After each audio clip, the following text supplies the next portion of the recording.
महीनवा 14 से हम 30 ले मनाई जन्मदिनवा। शुरू हो गइल बा अम्बेडकर महीनवा 14 से हम 30 ले मनाई जन्मदिनवा।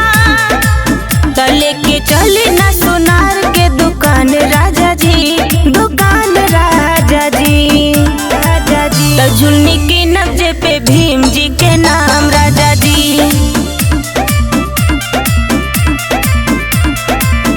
झुलनी की नब्जे पे भीम जी के नाम राजा जी।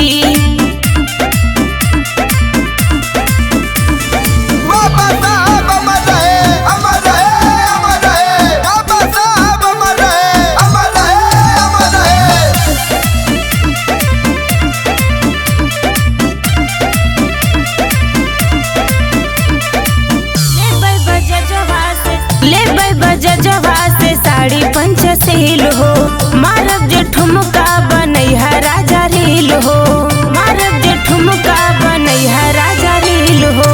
बचपन से हाई हम भीम के दीवानी, बैग लटकाई जे पे बुद्ध के निशानी, तब भले लगे चाहे के तनो भी दाम राजा जी, दाम राजा जी। तब झुलनी की नब्जे पे भीम जी के नाम राजा जी, तनथिया की नब्जे पे भीम जी के नाम राजा जी।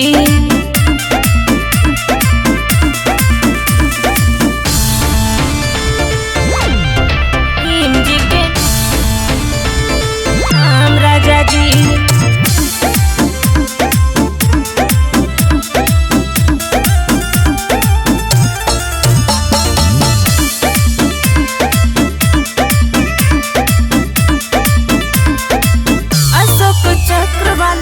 अशोक चक्र वाला बिंदिया मांग टीका, सपना के मान रोहन करिहान फीका,